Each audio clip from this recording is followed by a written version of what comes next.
right. Wow. Good morning, everybody. It is Tuesday, November 30th. It is 9 a.m. Starting right on time this morning. It feels great. Thank y'all for tuning in with me. Hope you're having a cup of coffee. I've got one here. It's very, very hot, so I thought I was going to be slurping it, but I didn't have to. Got it down the hatch pretty good. 9:01 is here in Mountain Time. If you guys are on the East Coast, that means it's just past 11 for you there. And if you're on the West Coast, it is 8:01 a.m. And speaking of East and West Coast, let's go ahead and check out the weather. Forgive me. I think I'm still trying to shake this little head cold thing, but I think I'm on the downslope, so that's a good feeling. So let's check out the weather as we get this day started. It looks like in Los Angeles, nice and bright and sunny, high of 80 degrees today. And here in Denver, also pretty pleasant. It's a little bit cloudy, high of 60 degrees. In Chicago, it is a little bit cloudy as well, high of 49. And in New York City, it's raining. It's actually rained this time. Yesterday, I thought it was rain when it was snow. But yeah, the high is 39, low of 32. So I guess y'all could get some snow with the way that's looking. Let's click over to some of these other cities we got on deck. In Seattle, Washington, it is still raining. I feel like every day I've done the show, it has been raining in Seattle, which is, I don't know why. That's so funny to me. And a high of 53 degrees. In Detroit, it's snowing. Wow. It says, I guess it's probably cold enough there right now. The high is 47 in Detroit. In Memphis, sunny, high of 64. And in Tampa, just like yesterday, it is sunny and a high of 69. Nice. I like that. Well, thank y'all for tuning in. Thank you for being here with me this morning. I hope you're having a great time. Mythic Politics is now hosting my stream with one viewer. Thank you very much. Thanks for being here. He got the reference there and the temperature. He said nice. I did realize if you're watching this with the headline from like Twitch or YouTube, it probably says yesterday on the date. So I'll fix that after the fact. Today is November 30th, everyone. It says that on the date up here. It says it at the top of the show, but I think I forgot to update the little headline. So anyway, let's get right into the news. Let's see what we got here. All right. First up. CDC strengthens recommendation to all adults. They say that all adults should get a booster shot. Mythic Politics says I can fix it in real time in Restream. That's a good point. I could probably just go ahead and open that up right now. So I've been hearing about this, that apparently, all we're going to hear for a while is this Omicron situation. And I'm trying to avoid some of that because I just feel like knowing that we're going to be inundated with news about Omicron, I'm not going to be doing a whole ton of reporting on it. Thank you for the tip, Everett. I just updated it, so hopefully all the viewers are not confused about the date now. But yeah, I guess I'm going to be looking into getting my booster shot, knowing that there's some kind of a new risk going on with this Omicron variant. I wanted to get it anyway. It's been 6 months since I got my original vaccine, so I've already gotten that recommendation, and I'm a type 1 diabetic, so I typically take these things a little more seriously than your average bear. Do bears get vaccines? I don't know. Anyway, let's look at some science news here. This has been a real highlight for me. I've really been enjoying looking at this science news. And first up, we've actually been reading about this a bunch, so I'm not going to go into it. I'm just going to go over the headline, though, because I do like this story. NASA and SpaceX launched first rocket to test a defense system against giant asteroids in the future. They're basically throwing, a spaceship at an asteroid. It's going to take an entire year to get there, but when they hit this asteroid, it's one smaller asteroid that's circling a bigger asteroid. They're hoping to knock it off its current trajectory and basically just test if we can do this kind of asteroid defense system. I think is really cool. So we'll stay up to date on that. I'm surprised to see so many headlines about this, considering this is this is from 2 days ago, so it's funny to me that they're still reporting in my little aggregator here. Okay, so I thought this was interesting. World's first living robots can now reproduce, scientists say. So I want to know what that's about. Let's see who's watching. Oh, okay. Well, that part of my stream just crashed, so we're just going to focus on you guys here. So let's click this article from the New York Post. I love to make fun of the New York Post. I feel like it's not really a journalism, institution. Oh, we got an article here from Suzanne. Oh, wait, this is a meme. I'll see if I can open it up. We'll see what happens, Suzanne. All right. So that is from Office Space, if I remember correctly. And one of my favorite movies, and that's Lumbergh. Is that right? Yeah, going to need you to come in on Saturday. Anyway, where were we? We were looking at Science News, this article of world's first living robots can now reproduce. And there's a little video playing here. I'll take a little look at it for a second. Say hello to Xenobots 3.0. Interesting. The world's first self-replicating living robots. In 2020, scientists at UVM and Tufts teamed up to hand-build computer-designed organisms. Now they've built Xenobots that can gather hundreds of single cells, compress and assemble them into a baby, and then release Xenobot offspring. Sorry, I missed some of that. So we'll pause this and keep looking. The world's first living robots, known as Xenobots, can now reproduce. Details about the robots created from the heart and skin stem cells from the African clawed frog were unveiled last year after experiments showed they could move and self-heal. Now the scientists at Tufts University, the University of Vermont, and Harvard who made the Xenobots say the tiny blobs can also self-replicate. That's wild. Experiments showed that the organisms can swim out into their dish, find other single cells, and assemble baby Xenobots. A few days later, the babies become new Xenobots that look and move just like the initial creations. This is wild to me, y'all. I don't even understand what this actually means. But they are making organisms, robots that perform like organisms. This is crazy to me. That's a Xenobot there, I guess. Look at it. A little Pac-Man looking dude.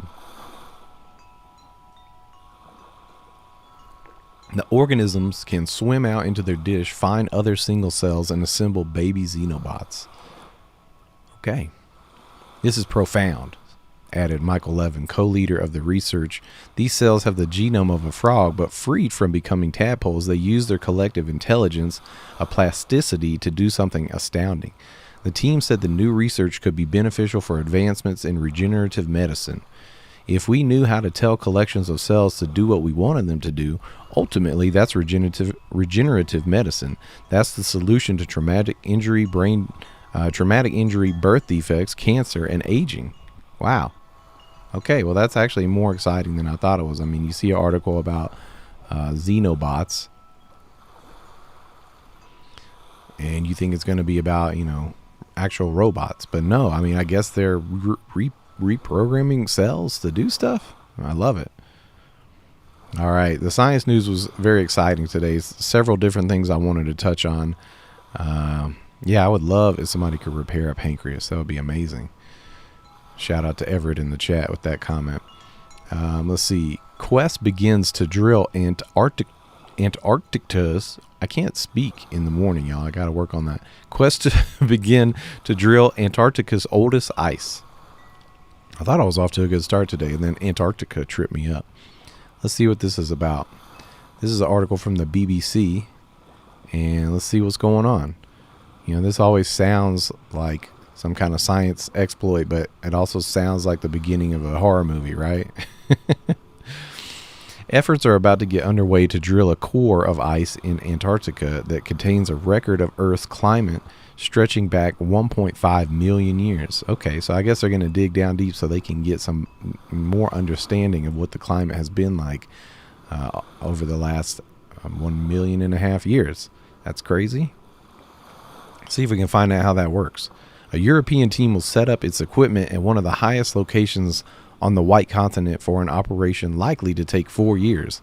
The project aims to recover a near 3-kilometer long cylinder of frozen material. The scientists hope that this ice can help them explain why Earth's ice ages flipped in frequency in the deep past. Okay. So I guess they're trying to get an idea of what was going on with the different ice ages.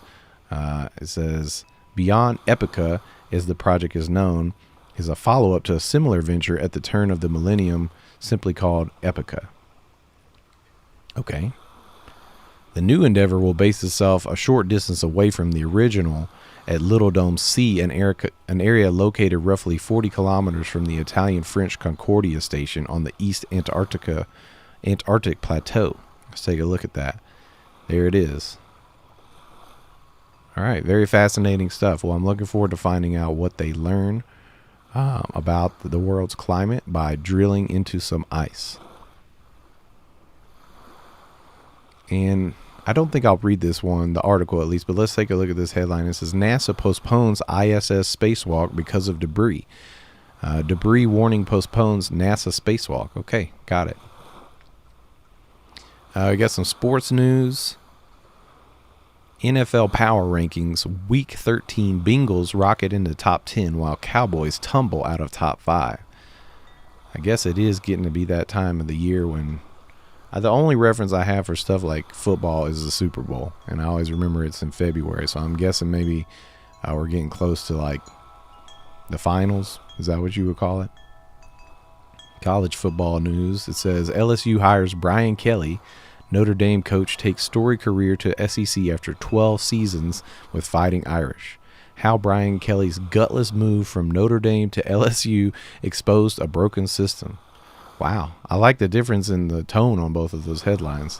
One of them is just very matter of fact. The other one seems to have a little bit of a saltiness to it.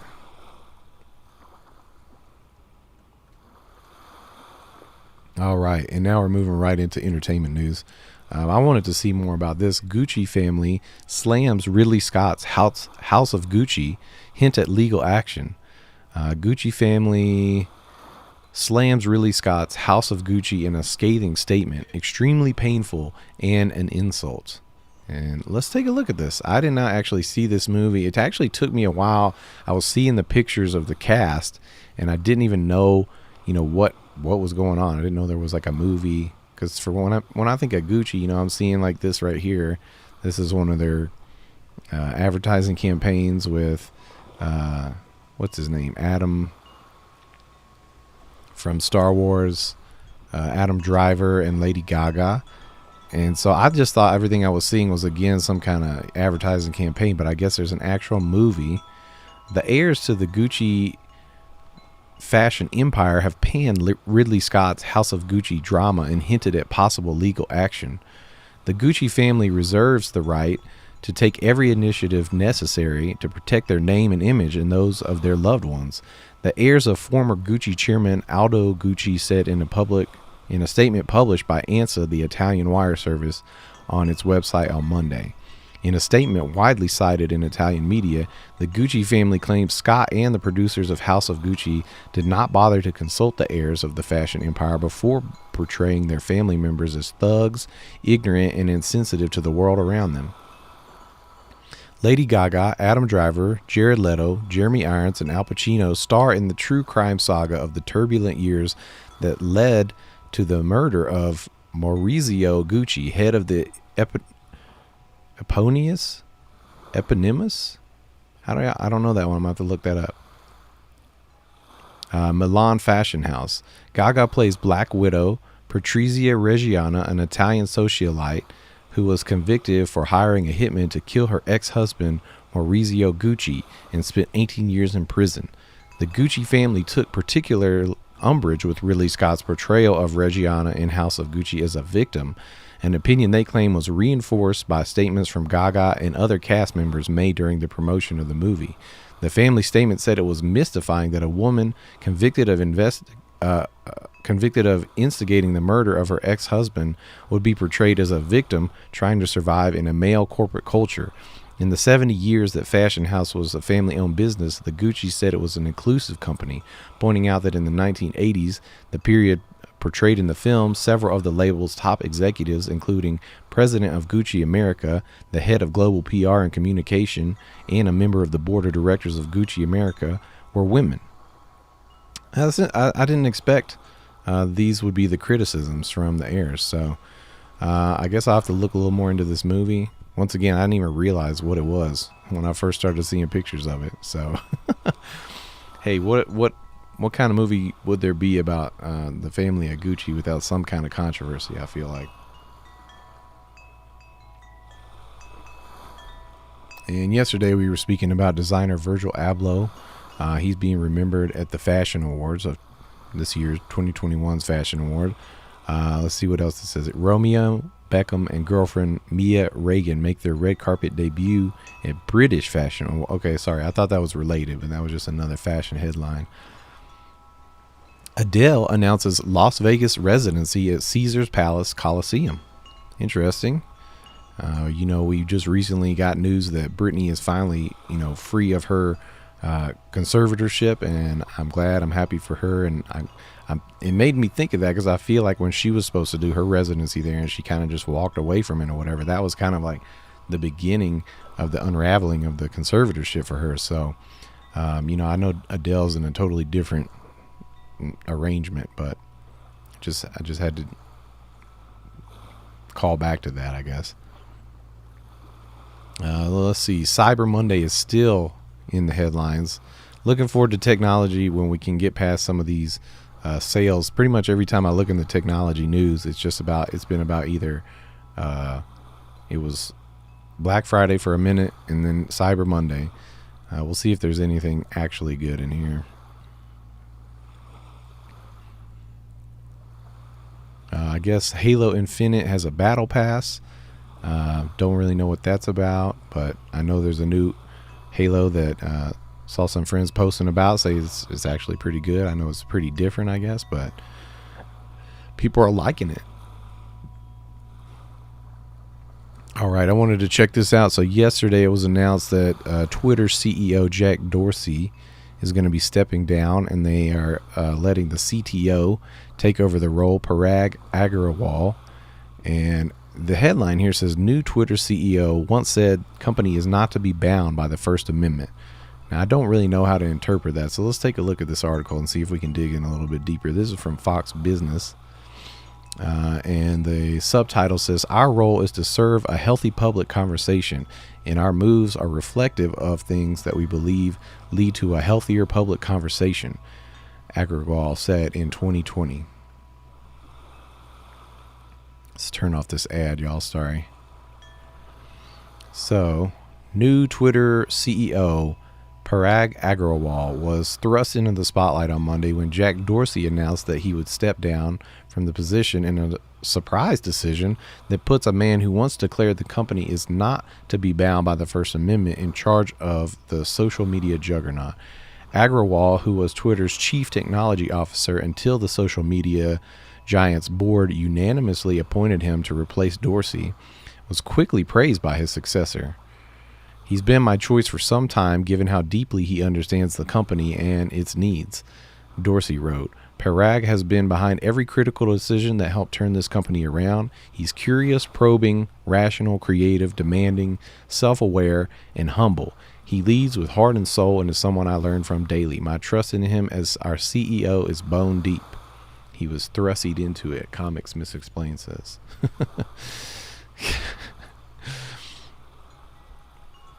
Agrawal also took to Twitter with thoughts on his promotion. He says, I'm honored and humble. We recently updated our strategy to hit ambitious goals, and I believe that strategy to be bold and right. But our critical challenge is how we work to execute it against and deliver results. That's how we'll make Twitter the best it can be for our customers, shareholders, and for each of you. Agrawal quickly learned what it's like to run such a polarizing company, as one of his old tweets was unearthed moments after he was put in charge. Many thought a 2010 message sent by Agrawal's verified account claimed all white people are racist, and critics quickly mocked Twitter for the hire. However, it was revealed that he was simply quoting comedian Asif Manvi from The Daily Show, which Agrawal himself pointed out 11 years ago in a follow-up tweet. Okay, so they're trying to dig some stuff up on him. Didn't do a great job there. Kind of ridiculous, honestly. Can we get to Okay, so here's the quote that the headline was referring to. Our role is not to be bound by the First Amendment, but our role is to serve a healthy public conversation, and our moves are reflective of things that we believe lead to a healthier public conversation, Agrawal said in 2020 during an interview with Technology Review's editor-in-chief Gideon Litchfield.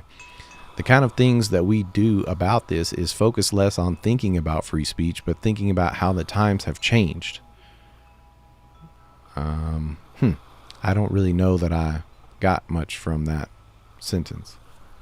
Parag understands Twitter and appreciates the company's unique potential. He has been instrumental in tackling our most important priorities, including accelerating our development velocity, and I know he'll hit the ground running to strengthen execution and deliver results. The board has utmost confidence in Parag. Twitter's incoming independent board chair, Brett Taylor, who is also president and COO of Salesforce, said in a statement. All right. Well, hey. Big shakeup there. I mean, it's good to know. I can't really unpack much. I mean, what does that mean, not to be bound by the First Amendment? I mean, are they saying just basically as a private company that they can do what they want? I mean, I think just in some regards that's true. Facebook doesn't have to let anybody post on their site. If they want to ban somebody, they can do that. So Suzanne says, thank you, Phil, for bringing us happy news. I can't stand to watch CNN, etc. these days. Hey, well, thank you. I don't, my goal is not to necessarily avoid the worst stuff, but I do try to strike a balance of, just talking about the things that are happening in the world that don't always get the breaking headline coverage. I feel like we do get inundated with the breaking news. And so a lot of that tends to be the worst stuff. So, hey, I'm going to talk about some of it, but hopefully just not that kind of stuff the whole time. In more business news, Powell and Yellen head to Congress as inflation variant risks rise. Omicron 3 poses 3 major threats to the U.S. economy, says Jerome Powell. I believe that's the Fed chair. Let's take a look at this. I'd like to know. So this is from CNN. So sorry, Suzanne. We'll dig a little deeper here. We'll get past the headlines. So this says, here we go again. Federal Reserve Chairman Jerome Powell is set to testify Tuesday that the Omicron variant threatens America's economic recovery.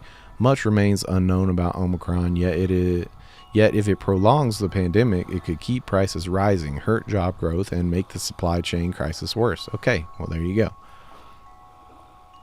That's basically it. So the same things that we have been dealing with, obviously, if the Omicron really does become, very, very strong, very super spreader type situation, then we may be right back where we were a year ago, that kind of stuff. Pfizer CEO, though, on the variant says we are very well prepared to win this battle. So that's good news. And again, in stock futures, oil drop on Omicron vaccine concerns. Pardon me. So yeah, this week we've been hearing about Omicron, everything, and clearly that's affecting the markets, and everyone is really trying to adapt to that. We're going to skip my local news today. Doesn't look like anything really that interesting. Now we're getting into world news, and I found this particular story. The headline, at least, was hilarious. It says Wonderwall, in quotations, of snow traps drinkers in Oasis tribute band in remote UK pub. Okay, so a band and the rest of the folks at the bar were apparently trapped. Let's see. I think I would like to know more about this. The wintry weather brought heavy snow to many parts of the country, leaving tens of thousands of homes without electricity and killing at least 2 people. Okay, well, my apologies. The headline did, I feel like, try to give this a funny spin, but much more serious than I realized. So, all best regards to everyone there. I hope you are doing okay in that situation. Let's see what this headline is actually about, though. Is 3 days in a pub with an Oasis tribute band too long? Definitely, maybe. Some 50 drinkers stranded in a remote 17th century pub for 3 nights after heavy snowfall in northern England while they watched an Oasis tribute band would be forgiven for wondering just that. What a weird sentence. They slept on couches or on the floor at the Tan Hill Inn in Yorkshire, England, more than 200 miles north of London, after snow and fallen power lines blocked nearby roads starting Friday. The pub, known as Britain's highest inn, which sits at 1,732 feet above sea level, shared updates on Facebook, jokingly calling guests inmates. I mean, I would not be laughing if I was in the situation, but like objectively from far away, that is kind of funny. And here's a quote from, and this is one of their updates. It says, "Let's be honest, being stuck anywhere is a trial, a challenge to the mental health of some people, and yes, some are at breaking point after 3 days of being confined." Vicky Hodgson, 43, traveled over an hour to the rural pub with her partner in their camper van to watch Noasis, the Oasis tribute band. Why? Why? Why are they named Noasis? And why are you traveling for an hour to see an Oasis tribute band? Yeah, I want to feel bad, but this is just, guys, don't go see Oasis tribute bands. This is a new rule of thumb, I would say. The forecast predicted light snow, so they weren't concerned about the weather, but by the end of the night, the pub's interest was covered by thick snow. It was unreal. The snow must have been about waist deep. I've never seen anything like it. She said it had been a wild ride of emotions, but a weekend full of memories. Hodgson said staff had been absolutely brilliant and kept guests entertained with quizzes, karaoke, and plenty of food, including a free buffet. And there's the door right there. Look at that. Wow. That is wild. Well, I'm sorry for everyone that was involved in that situation. Hope you are okay. Thanks for letting us get a little humor out of the situation, and I guess props to the NBC writer here, Bianca Britton and Suzanne Chikowski, for having the sense of humor about the whole thing. All right, I'm going to kind of skim what's left here of world news. Okay, here we go. Barbados cuts ties with Queen Elizabeth II, becomes a republic in a grand ceremony. And the other headline here of that same story says, Barbados becomes a republic, removing Queen Elizabeth II as head of state. Okay, so maybe this is what we were hearing about when they said the Queen was going to, go away until February. She's giving people a chance to secede from her rule or her realm or whatever. All right. Just taking a look at all the rest of the top stories, if there's anything worth talking about. Queen is entering a new phase. Thank you, Comics Misexplained. Okay, yeah, this is newsworthy right here. I heard about this from since Comics Misexplained is in the chat right now.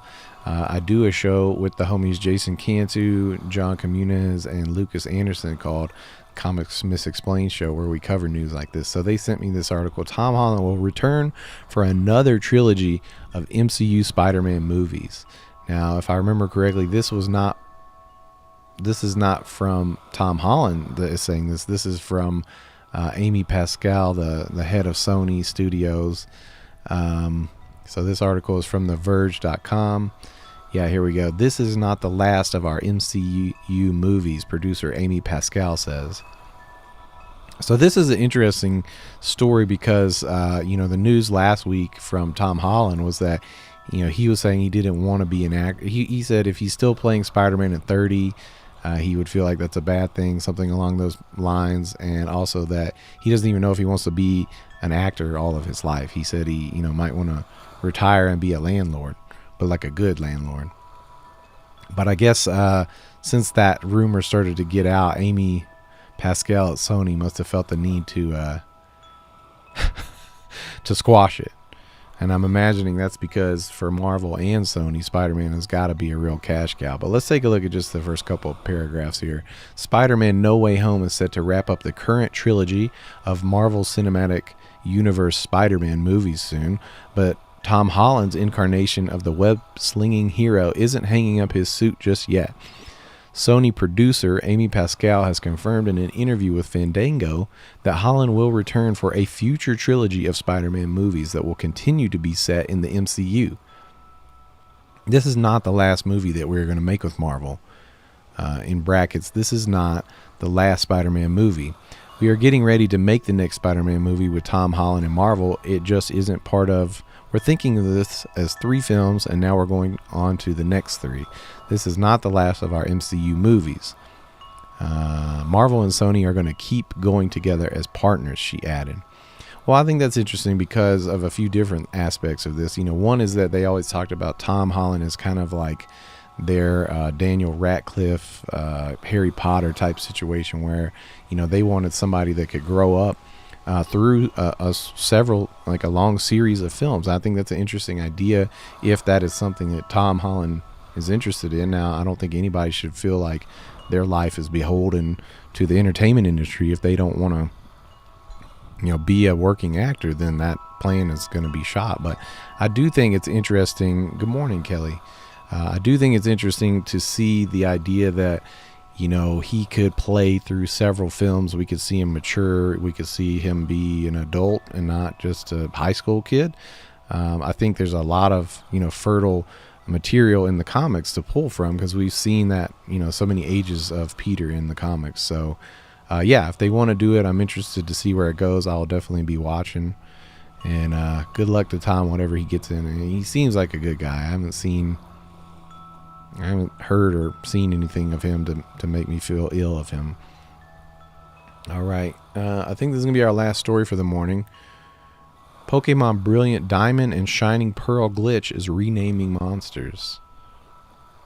So we actually were talking about this last week. There's a cloning glitch in the new Pokemon that we talked about.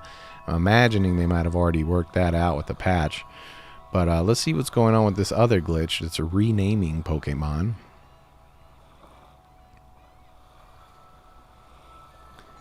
The latest batch of Pokemon games, Brilliant Diamond and Shining Pearl, are experiencing a handful of silly glitches.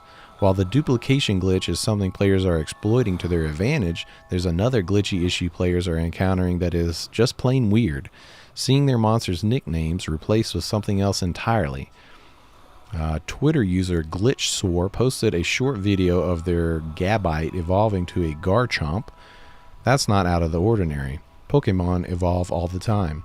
What's strange, though, is that the monster's nickname was changed even before the evolution finished. Originally called Girl Boss, the monster's name was swapped out for Mike during his transformation. Yeah, that is not okay. Turning Girl Bosses into Mike? Ugh, this is ridiculous. I'm glad we read this story. Oddly, Mike didn't stick, as the Girl Boss nickname did come back after a brief moment. Alright, let's see if we can watch this video. Girl Boss grew to level 48. And then we're going into the evolution.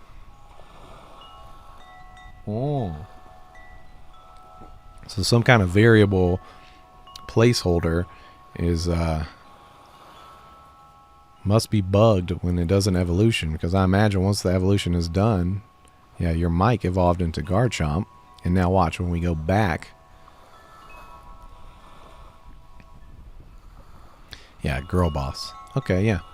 That makes sense. So there's just something wrong with the whatever they've got programmed to do the evolution, whatever the variable there for the name in that process is glitched out.